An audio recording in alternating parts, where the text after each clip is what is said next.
Flamara, hindi ba pwedeng patawarin ng pagkakamali? Lalo't kung nangako siya na hindi na ito uulitin.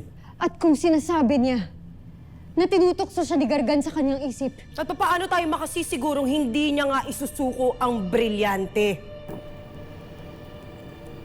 Ibigay mo na ang iyong brilyante, Dea. Ano pa ang iyong hinihintay? Husto na! Batid ninyong lahat na hindi ko kailanman ito pinangarap. Kahit malayo nila nakukuha. Tia, sandali lang. Pag-usapan na muna natin to, Dea.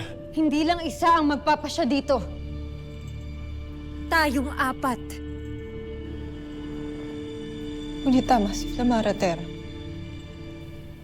Hindi na ninyo ako dapat pang pagkatiwalaan. Kaya eto, kunin mo. Day, Dea! Sandali! Samara. Kailangan ba talaga? At anong mangyayari, Tera? Ipapahamak ang brilyante kay Garga na maaring ikapuksa nating lahat ng mundong ito ng Encantadia?